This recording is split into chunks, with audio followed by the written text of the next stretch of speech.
राधे राधे दर्शकों। आज मिस्टर सामनाथ के घर चीफ की दावत थी। सामनाथ और उनकी धर्मपत्नी को पसीना पोंछने की फुर्सत ना थी। पत्नी ड्रेसिंग गाउन पहने, उलझे हुए बालों का जूड़ा बनाए, मुंह पर फैली हुई सुर्खी और पाउडर को भूले, और मिस्टर सामनाथ सिगरेट पर सिगरेट फूंकते हुए चीज़ों की फेहरिस्त हाथ में थामे एक कमरे से दूसरे कमरे में आ जा रहे थे। आखिर 5 बजते बजते तैयारी मुकम्मल होने लगी। कुर्सियाँ, मेज, तिपाइयाँ, नैपकिन, फूल सब बरामदे में पहुंच गए। ड्रिंक का इंतजाम बैठक में कर दिया गया। अब घर का फालतू सामान अलमारियों के पीछे और पलंगों के नीचे छिपाया जाने लगा। तभी सोमनाथ के सामने सहसा एक अड़चन खड़ी हो गई। माँ का क्या होगा? इस बात की ओर ना उनका और ना उनकी कुशल गृहिणी का ध्यान गया था। मिस्टर सामनाथ श्रीमती की ओर घूरते हुए अंग्रेजी में बोले, माँ का क्या होगा? श्रीमती काम करते करते ठहर गई और थोड़ी देर तक सोचने के बाद बोली, इन्हें पिछवाड़े इनकी सहेली के घर भेज दो। रात भर बेशक वहीं रहें, कल आ जाएं। सामनाथ सिगरेट मुंह में रखे हुए सुकड़ी आंखों से श्रीमती के चेहरे की ओर देखते हुए पल भर सोचते रहे। फिर सिर हिलाकर बोले, नहीं, मैं नहीं चाहता कि उस बुढ़िया का आना जाना यहाँ फिर से शुरू हो। पहले ही बड़ी मुश्किल से बंद किया था। माँ से कहें कि जल्दी ही खाना खाकर शाम को ही अपने कोठरी में चली जाए। मेहमान कहीं 8-10 बजे आएंगे, इससे पहले ही अपने काम निपटा ले। सुझाव ठीक था, दोनों को पसंद आया, मगर फिर सहसा श्रीमती बोल उठी। जो वह सो गई और नींद में खर्राटे लेने लगी। तो साथ ही 2 बरामदा है जहाँ लोग खाना खाएंगे, तो इन्हें कह दे कि अंदर से दरवाज़ा बंद कर ले, मैं बाहर से ताला लगा दूंगा। या माँ को कह देता हूँ कि अंदर जाकर सोए ही नहीं, बैठी रहे, और क्या। और जो सो गई तो डिनर का क्या मालूम कब तक चले, 11-12 बज सकते हैं, तो तुम ड्रिंक ही करते रहोगे। सामनाथ कुछ खींच उठे, हाथ झटकते हुए बोले, अच्छी भली है भाई के पास जा रही थी, तुमने यूं ही खुद अच्छा बनने के लिए बीच में टांग अड़ा दी। वाह, तुम माँ और बेटों के बीच में मैं क्यों बुरी बनूं? तुम जानो और वह जाने। मिस्टर सामनाथ चुप रहे। यह मौका बहस का ना था, समस्या का हल ढूंढने का था। उन्होंने घूमकर माँ की कोठरी की ओर देखा। कोठरी का दरवाज़ा बरामदे में खुलता था। बरामदे की ओर देखते हुए झट से बोले, मैंने सोच लिया, और उन्हीं कदमों में माँ की कोठरी के बाहर जा खड़े हुए। माँ दीवार के साथ एक चौकी पर बैठी दुपट्टे में मुंह सिर लपेटे माला जप रही थी। सुबह से तैयारी होते देखते हुए माँ का भी दिल धड़क रहा था। बेटे के दफ्तर का बड़ा साहब घर पर आ रहा है, सारा काम सुबीते से चल जाए। माँ, आज तुम खाना जल्दी खा लेना, मेहमान लोग 7:30 बजे आ जाएंगे। माँ ने धीरे से मुंह पर से दुपट्टा हटाया और बेटे को देखते हुए कहा, मुझे आज खाना नहीं खाना। बेटा, तुम तो जानते हो, मांस मछली बने तो मैं कुछ नहीं खाती। जैसे भी हो अपने काम से जल्दी निपट लेना। अच्छा बेटा। और माँ, हम लोग पहले बैठक में बैठेंगे, इतनी देर तुम यहाँ बरामदे में बैठना, फिर जब हम यहाँ से आ जाएं तो तुम गुसलखाने के रास्ते बैठक में चली जाना। माँ अवाक बेटे का चेहरा देखने लगी, फिर धीरे से बोली, अच्छा बेटा। और माँ, आज जल्दी सो नहीं जाना, तुम्हारे खर्राटे की आवाज़ दूर तक जाती है। माँ लज्जित सी आवाज़ में बोलूं, क्या कहूँ बेटा, मेरे बस की बात नहीं, जब से बीमारी से उठी हूँ नाक से सांस नहीं ले सकती। मिस्टर सामनाथ ने इंतजाम तो कर दिया, फिर भी उनकी उधेड़ गुण खत्म नहीं हुई। जो चीफ अचानक उधर जा निकला तो 8-10 मेहमान होंगे, देसी अफसर, उनकी स्त्रियां होंगी। कोई भी गुसल खाने की तरफ जा सकता है। क्षोभ और क्रोध में वह झुंझलाने लगे। एक कुर्सी को उठाकर बरामदे में कोठरी के बाहर रखते हुए बोले, आओ माँ, इस पर जरा बैठो तो। माँ माला संभालती पल्ला ठीक करती उठी और धीरे से कुर्सी पर आकर बैठ गई। यूं नहीं माँ, टांगे ऊपर चढ़ाकर नहीं बैठते, ये खाट नहीं है। माँ ने टांगे नीचे उतार ली। और खुदा के वास्ते नंगे पैर नहीं घूमना माँ, नहीं वह खड़ाऊ पहनकर सामने आना। किसी दिन तुम्हारी वह खड़ाऊ उठाकर मैं बाहर फेंक दूंगा। माँ चुप रही। कपड़े कौन से पहनोगी माँ? जो है वही पहन लूँगी बेटा, जो कहे वो पहन लूँ। मिस्टर सामनाथ सिगरेट मुंह में रखे फिर अधखुली आंखों से माँ की ओर देखने लगे और माँ के कपड़ों की सोचने लगे। सामनाथ हर बात की तरतीब करते रहे। घर का सब संचालन उनके हाथ में था। कुर्सियां कमरों में कहाँ लगाई जाए, बिस्तर कहाँ पर बिछे, किस रंग के पर्दे लगाए जाएं, श्रीमती कौन सी साड़ी पहने, मेज किस साइज की हो। सामनाथ को चिंता थी कि अगर चीफ का साक्षात माँ से हो गया तो कहीं लज्जित ना होना पड़े। माँ को सिर से पांव तक देखते हुए बोले, तुम सफ़ेद कमीज और सफ़ेद सलवार पहन लो माँ, पहन कर आओ तो जरा देखो। माँ धीरे से उठी और अपनी कोठरी में कपड़े पहनने चली गई। ढंग की बात तो हो तो भी कोई कहे, अगर कहे कोई उल्टी सीधी बात हो गई, चीफ को बुरा लगा तो सारा मज़ा जाता रहेगा। माँ सफ़ेद कमीज और सफ़ेद सलवार पहनकर बाहर निकली। छोटा सा कद, सफ़ेद कपड़ों में लिपटा छोटा सा सूखा हुआ शरीर, धुंधली आँखें, केवल सिर के आधे झड़े हुए बाल पल्ले की ओट में छिप पाए थे। पहले से ही कुछ कम कुरूप नज़र आ रही थी। चलो ठीक है, कोई चूड़ियाँ वूड़ियाँ हो तो पहन लो, कोई हर्ज नहीं। चूड़ियाँ कहाँ से लाऊं बेटा, तुम तो जानते हो सब जेवर तुम्हारी पढ़ाई में बिक गए। यह वाक्य सामनाथ को तीर की तरह लगा। तिनक कर बोले, यह कौन सा राग छेड़ दिया माँ, सीधा कह दो ना, नहीं है जेवर बस। इसमें पढ़ाई वढ़ाई का क्या ताल्लुक है? जेवर बिका है तो कुछ बनकर ही आया हूँ। निरा लठुर्रा तो नहीं लौट आया, जितना दिया था उससे दुगना ले लेना।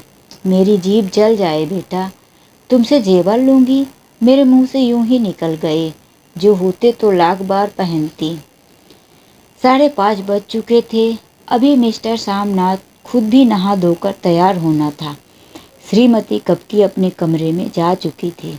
सामनाथ जाते हुए एक बार फिर माँ को हिदायत करते हुए, माँ रोज की तरह गुमसुम बन के नहीं बैठना। अगर साहब इधर आ निकले और कोई बात पूछे तो ठीक तरह से बात का जवाब देना। मैं ना पढ़ी ना लिखी बेटा, मैं क्या बात करूँगी।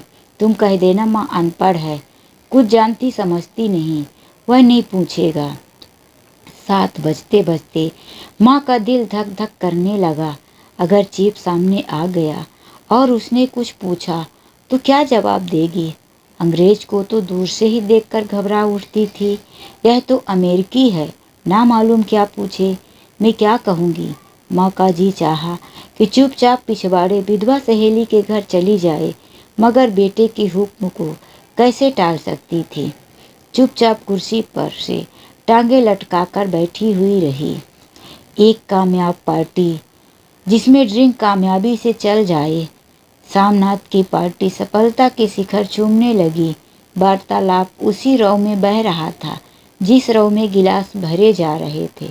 कहीं कोई रुकावट ना थी, कोई अड़चन ना थी। साहब को विस्की पसंद आई थी, मेहमानों को पर्दे पसंद आए थे, सोफा कवर डिजाइन पसंद आया था, कमरे की सजावट पसंद आई थी। इससे बढ़कर और क्या चाहिए। साहब तो ड्रिंक के दूसरे दौर में ही चुटकुले और कहानियाँ कहने लग गए थे। दफ्तर में जितना रौब रखते थे, यहाँ पर उतने ही दोस्त परवर हो रहे थे। उनकी स्त्री काला गाउन पहने, गले में सफ़ेद मोतियों का हार, सेंट और पाउडर की महक से ओत प्रोत कमरे में बैठी देसी स्त्रियों की आराधना का केंद्र बनी हुई थी। बात बात पर हंसती, बात बात पर सिर हिलाती। सामनाथ की स्त्री तो ऐसे बातें कर रही थी जैसे उनकी पुरानी सहेली हो। और इसी रव में पीते पिलाते 10:30 बज गई। वक्त गुजरते पता ही ना चला। आखिर सब लोग अपने अपने गिलासों में से आखिरी घूंट पीकर खाना खाने के लिए उठे, बैठक से बाहर निकले। आगे आगे सामनाथ रास्ता दिखाते हुए, पीछे चीफ और दूसरे मेहमान। बरामदे में पहुंचते ही सामनाथ सहसा ठिठक गया। जो दृश्य उन्होंने देखा उससे उनकी टांगें लड़खड़ा गई और क्षण भर में सारा नशा हिरन होने लगा। बरामदे में एन कोठरी के बाहर माँ अपनी कुर्सी पर ज्यों की त्यों बैठी थी, मगर दोनों पांव कुर्सी की सीट पर रखे हुए और सिर दाएं से बाएं, बाएं से दाएं झूल रहा था और मुंह में से लगातार गहरे खर्राटे की आवाजें आ रही थी। जब सिर देर से के लिए टेढ़ा होकर एक तरफ थम जाता तो खर्राटे और भी गहरे हो जाते। फिर जब झटके से नींद टूटती तो सिर फिर से दाएं से बाएं झूलने लगता। पल्ला सिर में से खिसक गया था और माँ के झुर्रे हुए बाल, आधे गंजे सिर अब अस्त व्यस्त बिखर रहे थे। देखते ही सामनाथ क्रोध हो उठे। जी चाहा कि माँ को धक्का देकर उठा दें और उन्हें कोठरी में धकेल दें, मगर ऐसा करना संभव न था। चीफ और बाकी मेहमान पास खड़े थे। माँ को देखते ही देसी अफसरों की कुछ स्त्रियां हंस दी कि इतने में चीफ ने धीरे से कहा, पुअर डियर। माँ हड़बड़ा के उठ बैठी। सामने खड़े इतने लोगों को देखकर ऐसे घबराई कि कुछ कहते ना बना। झट से पल्ला सिर पर रखती हुई खड़ी हो गई। जमीन को देखने लगी। उनके पांव लड़खड़ाने लगे, हाथों की उंगलियां थर-थर कांपने लगी। माँ, तुम जाओ, सो जाओ। तुम इतनी देर तक क्यों जाग रही थी? और खिसियाई हुई नज़रों से सामनाथ चीफ के मुंह की ओर देखने लगे। चीफ की नज़रें पर मुस्कुराहट थी। वह वहीं खड़े खड़े बोले, नमस्ते। माँ ने झिझकते हुए अपने में सिमटते हुए दोनों हाथ जोड़े, मगर एक हाथ दुपट्टे के अंदर माला को पकड़े हुए था। दूसरा बाह ठीक तरह से नमस्ते भी ना कर पाई। सामनाथ इस पर भी खिन्न हो उठे। इतने में चीफ ने अपना दायां हाथ मिलाने के लिए माँ के आगे किया। माँ और भी घबरा उठी। माँ, हाथ मिलाओ। पर हाथ कैसे मिलाती? दाएं हाथ में तो माला थी। घबराहट में माँ ने बायां हाथ ही साहब के दाएं हाथ में रख दिया। सामनाथ दिल ही दिल में जल उठे। देसी अफसरों की स्त्रियां खिलखिला पड़ी। यूं नहीं माँ, तुम तो जानती हो दायां हाथ मिलाया जाता है। दायां हाथ मिलाओ। मगर तब तक चीफ माँ का बायां हाथ ही बार बार हिला हिलाकर कह रहे थे, हाउ डू यू डू। कहो माँ, ठीक हूँ, खैरियत से हूँ। माँ कुछ बड़बड़ाई। माँ कहती है, मैं ठीक हूँ, कहो माँ, हाउ डू यू डू। माँ धीरे से सकचाते हुए बोली, हो डू। एक बार फिर से कहा उठा। वातावरण हल्का होने लगा। साहब ने स्थिति संभाल ली थी। लोग हंसते चहकने लगे थे। सामनाथ के मन का क्षोभ भी कुछ कुछ कम होने लगा था। अपने साहब अपने हाथ में माँ का हाथ अब भी पकड़े हुए थे और माँ सिकुड़ी हुई जा रही थी। साहब के मुंह से शराब की बू आ रही थी। सामनाथ अंग्रेजी में बोले, मेरी माँ गांव की रहने वाली है, उधर उम्र भर गांव में रही, इसीलिए आपसे लजाती है। साहब इस पर खुश नजर आए, बोले, सच? मुझे गांव के लोग बहुत पसंद है। तब तो तुम्हारी माँ गांव के गीत और नाच भी जानती होगी। चीफ खुशी से सिर हिलाते हुए माँ को टिकटिकी बांधे देखने लगे। माँ, साहब कहते हैं कि कोई गाना सुनाओ, कोई पुराना गीत। तुम्हें तो कितने ही गीत याद हैं। माँ धीरे से बोली, मैं क्या गाऊं बेटा, मैंने कब गाया है। वाह माँ, मेहमान का भी कोई टालता है। साहब ने इतनी रीस से कहा है, नहीं गाओगी तो साहब बुरा मानेंगे। मैं क्या गाऊं बेटा, मुझे क्या आता है। वाह, कोई बढ़िया टप्पे सुना दो, 2 पत्तर अनारा दे। देसी अफसर और उनकी स्त्रियां ने इस सुझाव पर तालियां पीटी। माँ कभी दीन दृष्टि से बेटे के चेहरे को देखती, कभी पास खड़े बहू के चेहरे को। इतने में बेटे ने गंभीर आदेश भरे लहजे में कहा, माँ। इसके बाद हाँ ना का कोई सवाल ही ना उठता था। माँ बैठ गई और छीड़ दुलवर लरजती आवाज में एक पुराना विवाह गीत गाने लगी। हरिया नी माए हरिया नी भैणे, हरिया न तागी भरिया है। देसी स्त्रियां खिलखिलाकर उठ पड़ी। 3 पंक्तियां गाने के बाद माँ चुप हो गई। बरामदा तालियों से गूंज उठा। साहब तालियां पीटना बंद ना कर रहे थे। सामनाथ की खींच प्रसन्नता और गर्व में बदल उठी थी। माँ ने पार्टी में नया रंग भर दिया था। तालियां थमने पर साहब बोले, पंजाब के गांव की दस्तकारी क्या है? सामनाथ खुशी में झूम रहे थे। बोले, वो बहुत कुछ है साहब। मैं आपको एक सेट उन चीज़ों का भेंट करूंगा। आप उन्हें देखकर खुश होंगे। मगर साहब ने सिर हिलाकर बोले, मैं दुकानों की बातें नहीं कर रहा हूँ। मैं तो घर में औरतें क्या बनाती हैं उसकी बातें कर रहा हूँ। सामनाथ सोचते हुए बोले, लड़कियाँ गुड़िया बनाती हैं, औरतें फुलकारियाँ बनाती हैं। फुलकारियाँ क्या? सामनाथ फुलकारी का मतलब समझाने की असफल चेष्टा के बाद माँ को बोले, माँ कोई पुरानी गुड़िया फुलकारी घर में है? माँ चुपचाप अंदर गई और अपनी पुरानी फुलकारी उठा लाई। साहब बड़ी रुचि से फुलकारी देखने लगे। पुरानी फुलकारी थी। जगह जगह से उसके तांगे टूट रहे थे। कपड़ा फटने लगा था। साहब की रुचि को देखकर सामनाथ बोले, यह फटी हुई है साहब, मैं आपको नई बनवा दूंगा। माँ बना देगी। क्यों माँ?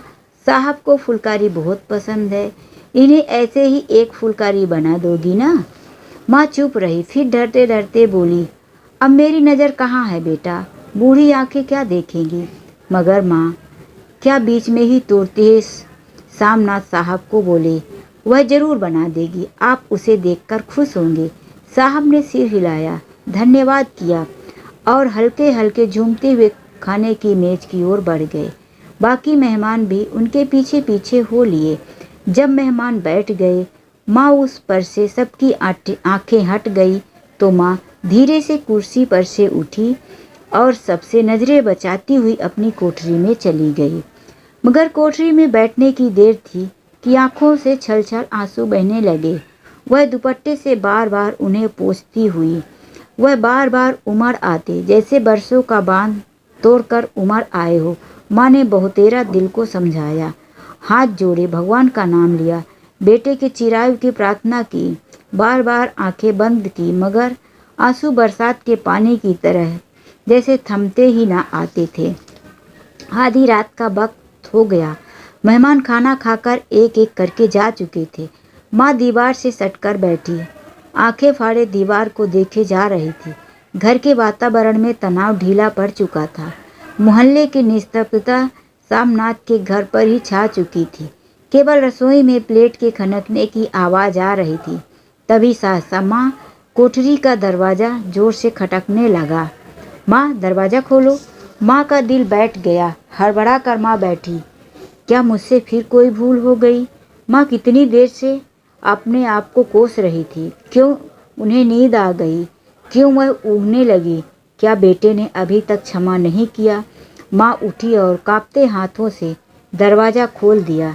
दरवाज़ा खुलते ही सामनाथ झूमते हुए आगे बढ़ आए और माँ को आलिंगन भर में लिया। ओ मम्मी, तुमने तो आज रंग ला दिया। साहब तुमसे इतना खुश हुआ है कि कहूँ ओ मम्मी मम्मी। माँ की छोटी सी काया सिमट कर बेटे के आलिंगन में छिप गई। माँ की आंखें फिर से आंसुओं से भर गई। उन्हें पोंछती हुई धीरे धीरे बोली, बेटा तुम मुझे हरिद्वार भेज दो, मैं कब से कह रही हूँ। सामनाथ का झूमना सहसा बंद हो गया। उनकी परेशानी फिर से तनाव के बल पड़ने लगी। उनकी बाहों में माँ के शरीर पर से हाथ हटा लिए। क्या माँ, क्या कह रही हो? यह कौन सा राग तुमने छेड़ दिया? सामनाथ को क्रोध बढ़ने लगा। बोलते हुए, तुम मुझे बदनाम करना चाहती हो ताकि दुनिया कहे बेटा माँ को अपने पास नहीं रख सकता। नहीं बेटा, अब तुम अपनी बहू के साथ जैसा मन चाहे रहो। मैं अपना खा पहन लिया, अब यहाँ क्या करूँगी? जो थोड़े दिन जिंदगानी के बाकी है, भगवान का नाम लूँगी।